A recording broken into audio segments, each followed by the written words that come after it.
تبارک و تعالی دې سالانه ایامو کې ورځو کې بعضی ورځې او بعضی شپې هغه داسې پیدا کړې وي چې هغه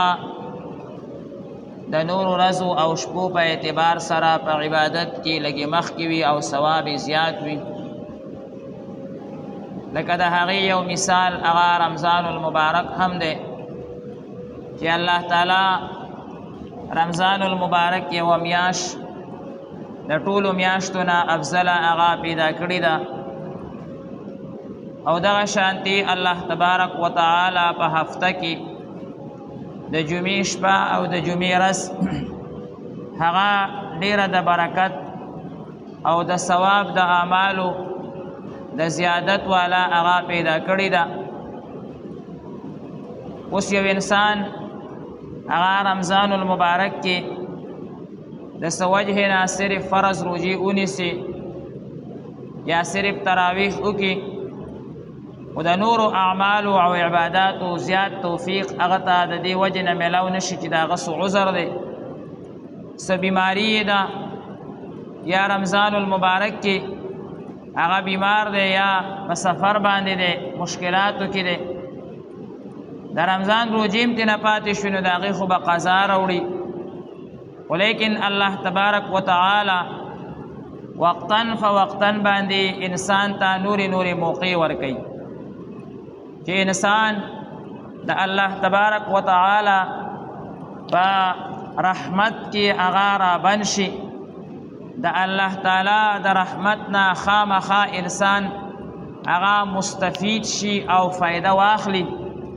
نو د هغې دپاره الله تبارک و تعالی نورې ورځې او نورې شپې هم مونږ او تاسو ته وقتاً فوقتاً باندې رااستی او په دې شکریا ادا کول پکار دي چې داسې ښې شپې او ورځې هغه په مونږ باندې راشي او مونږ جمدي. ځکه ډېر خلک هغه داسې دي چې هغوی په دې شپو او ورځو کې هغه په قبرونو کې پرېوته، داسې دي چې هغه په جیلونو کې پراته دي، داسې کسان دي چې هغوی په هسپتالونو کې پراته دي، په کورونو کې بیمار دي، قسمه قسم مشکلات او تکالیفو ته مخامخ دي چې هغوی د دې ایامو نه د دې ورځو نه هم مستفید هغه نه دي. نو اوس چې کومه میاشت هغه شروع کېدو والا د ذوالحجه یا به د پیر په ورځ باندې شروع شي یا به د منګل په ورځ باندې هغه شروع شي. دا ذوالحجه میاشت په دې کې ډېر زیات اعمال صالحه دي، نیک اعمال دي. لکه د ټولو نه لوی عمل هغه چې الله تبارک و تعالی په دې کې مقرر فرمایلی دی او هغه ډیره مالداري غواړي، نو هغه حج دی چې د هغې ذکر فضایل مسائل هغه مخکې څو پیره هغه ذکر شو. دویم عمل هغه چې دې کې را روان دی هغه قرباني ده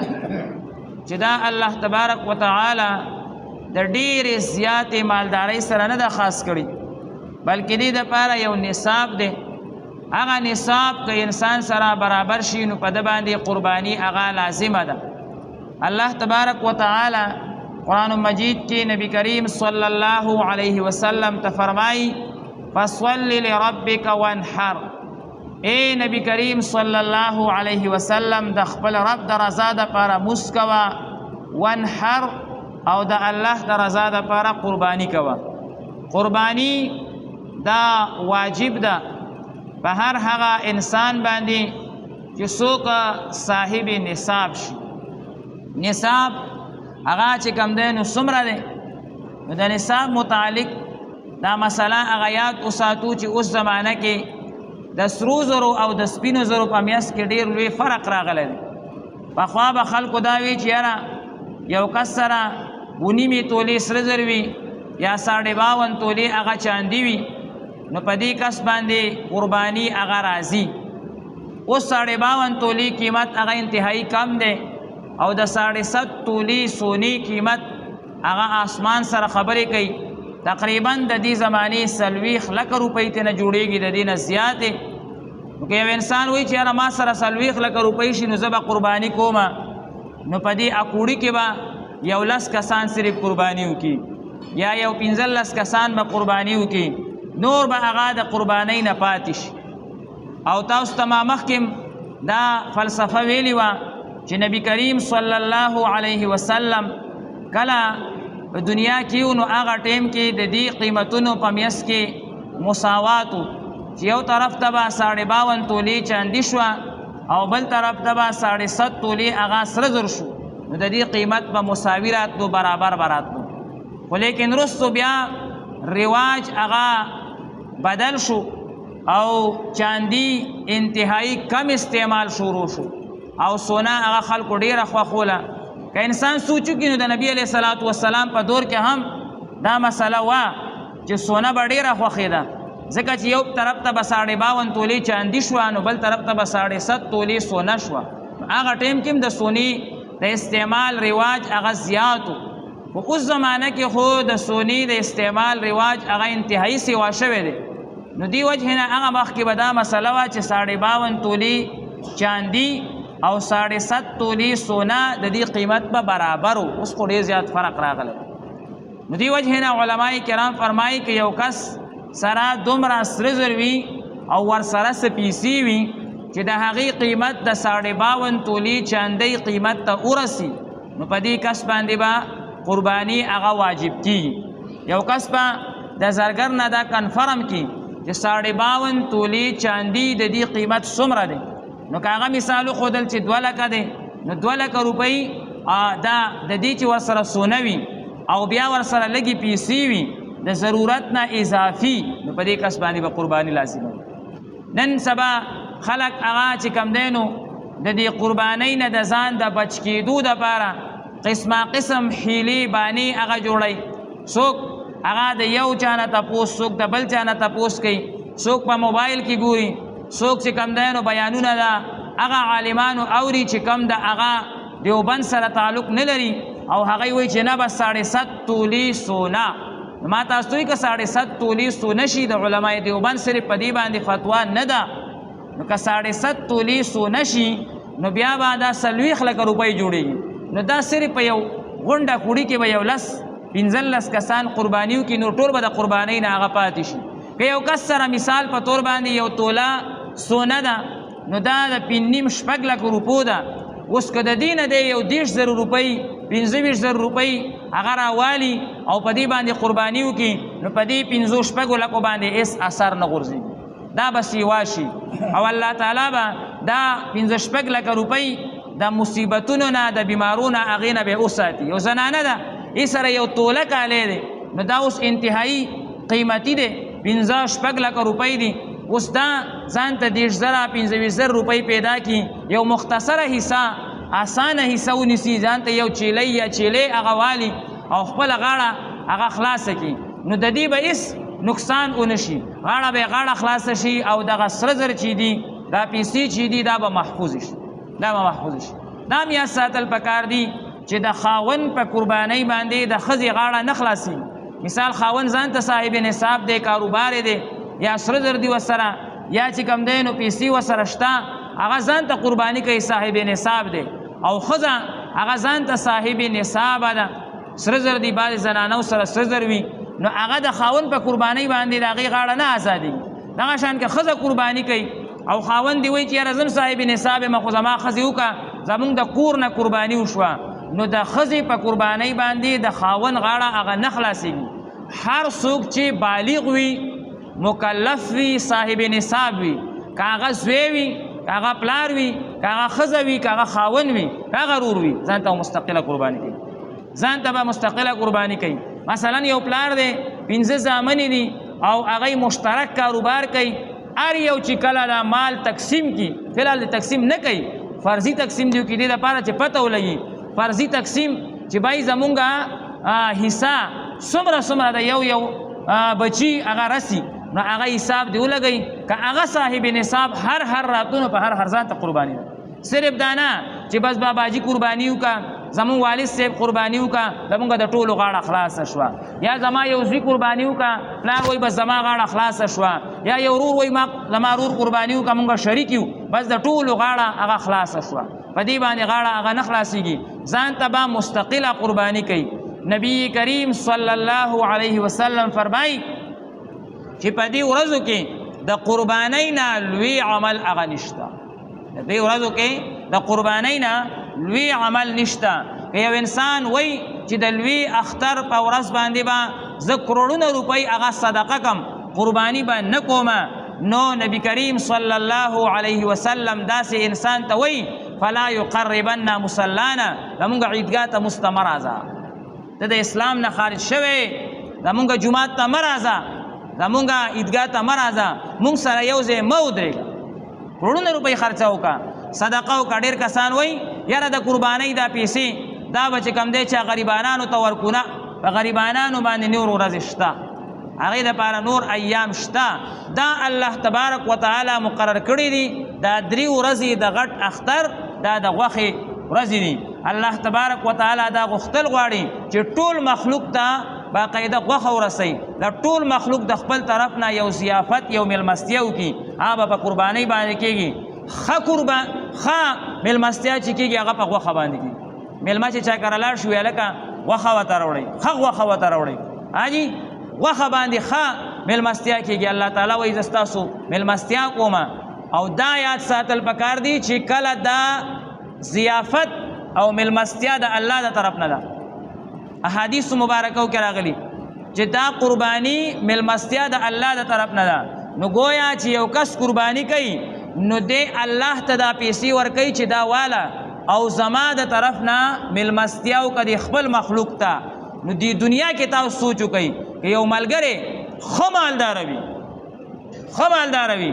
او هغه کره میلمانه را روان وي او یو گاونډي ورته وایي وروره زمانه د 10 روپۍ والا ستا دا میلمانه را روان دي او په دی باندې خرچه وکړه دا به زما د طرف نشي او دا کم کس کره چې میلمانه را روان دي دی ښه مالداره دی بله ورځ چې په دې کس باندې میلمانه نه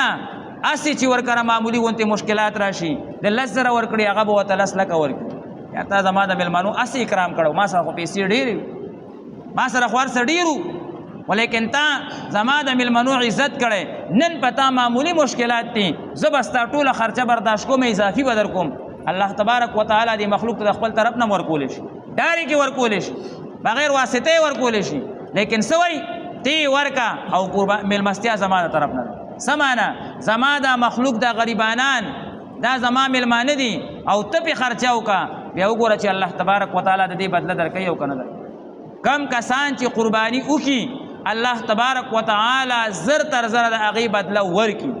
او کم کسان چې سره د طاقت قرباني نه کوي الله تبارک وتعالی خو آخرت کې خود نبی علیہ السلام فرمایي چې زمونږ عیدګاه ته دې نه راځي زمونږ عبادت خانې ته دې نه راځي موږ سره دې نه ودرېږي دا خو د دنیا سزا ده او د آخرت سزا به چې کم دی نو لا څومره وي او د دنیا یو سزا یې دا ده چې الله تبارک وتعالی دا مال ضایع کوي داسې ضایع کېږي چې دی خو وایي گویا ما ګټه وکړه 30 زره او 40 زره او 25 زره روپۍ ما بچ کړي او ضایع رانه لا نړې دا ډېر کسان داسې وو ډېر کسان هغه داسې دي چې هغه داسې قسم خبرې کوي یاره په موږ نه راځي د ځان نه مفتیان علم نه تپوس نه کوي مفتی نه تپوس نه کوي مدرسې ته نه ځي بل حالات به نه ذکر کوي حالات پټوي یاره مونږ خو داسې یو یاره خو مونږ داسې یو یاره مونږ داسې یو چې څنګه اختر تیر شي بیا د 3 لکو روپو موټر سایکل والی د 4 لکو روپو موټر سایکل والی د 2 لکو روپو موبایل ورسره وي دا ټول څیزونه فضولیات د قرباني راځي پکار دی د عالمانو نه تپوس وکړي د مفتیانو نه تپوس وکړي یو کس باندې قرباني راځي او په هیلو او په بانو باندې ځان پټ کو قرباني ونه کا د دینه به سخته سزا شوي نبی علیہ السلام وایي زموږ عیدګاه ته دې نه راځي زموږ عبادت خانې ته دې نه راځي مطلب د ایمان نه خارج شوی د ایمان نه دا پیسې به ورته الله تبارک وتعالی په دې ځای کې زخر کړي او د ده به چې کم دی نو په دې پیسو کې برکت ختم شي او داسې مصیبتونه او بیماری به پرې راشي چې حیران په خپلو سترګو مونږ لیدلي او تاسو به هم لیدلي چې په چا راځي قرباني او نه کوي الله تبارک وتعالی په میاشت کې دنه ای باندې داسې مصیبتونه راولي ټول هر څه ترې نه ځای شي زما وروڼو دا باقاعده زده کړو چې مونږ او تاسو قرباني د هغې نه څوک ځان نه پټو چا باندې راځي که نم راځي ډېر کسان داسې وي هغې باندې قرباني نه راځي هغې مونږ هر څه دپاره قرضونه اخلو هر څیز ته قرض اخلو خو لیکن چې دا ورځې راشي ځان نه بیا مسلې جوړې کړې په قرباني په قرضو باندې نه کېږي قرباني په قرضو باندې په هغه صورت کې نه کېږي چې تی د ورکولو طاقت نه لري تی د ورکولو طاقت نه لري چې تا کره 2 تولې او 3 تولې او 4 تولې او 15 تولې سره در پراته دي او موټرې ولاړې دي او په جیب کې د 2 لک روپو موبایل پروت دی او وې پیسې نشته 10,000 روپۍ زه قرض نه علم دا خو ته هیلې جوړې دا خو ته بانې جوړې او په دین کې چې بانې او هیلې جوړولې یا یهودیانو جوړولې الله تعالی هلاک الله دې شادوګان جوړ هسې نه چې تا سره دا معامله وشي یو عمل هغه د قربانۍ دی بل عمل هغه په دې ورځو کې هغه د ذوالحجې د اول تاریخ نه شروع کېږي نبی کریم صلی الله علیه وسلم فرمایي چې دا ورځې هغه ورځې دي چې په دې ورځو کې هیڅ عمل هغه داسې نه دی چې هغه نه لوی عمل وشي د ټولو نه لوی عمل هغه د دې ورځې دا د پیر ورځې نه به یا شروع شي یا د منګل د ورځې نه باقاعده اعلان به کېږي د پیر ورځ به یا اول شي یا د منګل ورځ هغه اول شي یو صحابي تپوس کو یا رسول الله صلی الله علیه وسلم که څوک په دې ورځو کې جهاد ته لاړ شي نو آیا دا عملونه د جهاد نه افضل دي نبی علیه السلام وفرمایل او د جهاد نه افضل دي ها که یو مجاهد جهاد ته لاړو او واپس رانلو یعنی شهید شو نو بیا هغه عمل ډېر اوچت خو د دې ورځې اعمال نو څه اعمال به کوو حدیث مبارک کې راغلی نبی کریم صلی الله علیه وسلم فرمایي دا 9 ورځې جوړېږي د ذوالحجې 9 ورځې جوړېږي او 10 شپې قرآن مجید کې په الله تعالی قسم خوړلی ولیال عشر الله وی په 10 شپو مې دې قسم وي 10 شپې مفسرین حضرات فرمایي دا دي د پیر د شپې نه د پیر د ورځې نه یا د منګل د ورځې نه شروع کېږي در اختر د شپې سره دا 10 شپې جوړېږي هر شپه د لیلة القدر دی هر شپه لیلة القدر ثواب تا ته ملاوي د شپې را پاسه تهجد وکړه الله راضي کا ټول عمر خوبونه شوي دي بس دی بیا به خوبونه کېږي بس دی په قبر کې به ښه لوی خوب کېږي هغه پرېږده لیکن دنیا کې بس دی لږ تکلیف برداشت کا مجاهده وکړه او تکلیف برداشت کا هر شپه لیلة القدر هر شپه دا 10 شپې لیلة القدر دا باقاعده احادیث مبارکو کې راغلي رمضان المبارک کې چې لیلة القدر راځي څوک یې ومومي او څوک یې ونه مومي چاته هغه توفیق میلاو شي او چاته میلاو نشي په دې کې خو تا ته مفتو کې میلاویږي هر شپه لیلة القدر دی چې انسان پکې د ماسخوتن منځ کې د سحر منځ کې 1 غنټه 2 د سحر نه لږ مخکې راپاسي او الله تعالی ته وجاړي نوافل پکې وکړي یو روزه چې څوک دې کې ونیسي 9 روزې دي نفلي 9 روزې دي یو روزه چې څوک ونیسي د کال د روزو ثواب ورته ملاوي پوره د کال د روزو ثواب ورته ملاوي اوس یو کس ته ووایه که نه چې ته نوکرې او ته یو ورځ صرف هغه ډیوټۍ ته راشه د کال د تنخواه تا ته درکوو د کال تنخواه که هغه وایي چې زما 103 او 104 ته به هم د وي دي یاره خیر دی یو ورځ ده په یو ورځ باندې د کال تنخواه میلاویږي په یو روزه باندې د کال د روزو ثواب میلاویږي 9 روزې دي پیر نه شروع کېږي یا به د منګل نه شروع کېږي اعلان به کېږي چې کوشش وکړو چې یا 9 واړه ته و چې څومره پکې انسان نیوی شي او د عرفې د ورځې چې کومه روژه ده هغې متعلق نبی کریم صلی الله علیه وسلم فرمایي چې د کال د روزو ثواب هم پې میلاویږي یو کال رستنی او یو کال مخکینی ګناهونه هم پې معاف کېږي خامخا باقاعده کوشش وکړو او زنانه نارینه ټول کوشش وکړو چې په دې ورځو کې څه نه څه درجه کې په دې 9 روزو کې که د انسان وس کېږي ټول ونیسو هېڅ هم نه کېږي الله تعالی به توفیق راکړي او دې نه سختې روزې هغه فرضي تاسو نیولې دي د بشکال هغه مو نیولې نو انشاءالله کوشش وکړو چې انسان پکې څو نیولی شي که ټولې نیوی شي که نیمې نیوی شي کم از کم څه نه څه 3-4 آیسه پکې واچو الله تعالی دې موږ ته عمل نصیب وفرمایي الحمد لله رب العالمین والعاقبة للمتقين والصلاة والسلام على أشرف رسله وخاتم أنبيائه وعلى آله وأصحابه أجمعين ربنا ظلمنا أنفسنا وإن لم تغفر لنا وترحمنا لنكونن من الخاسرين وصلى الله تعالى على خير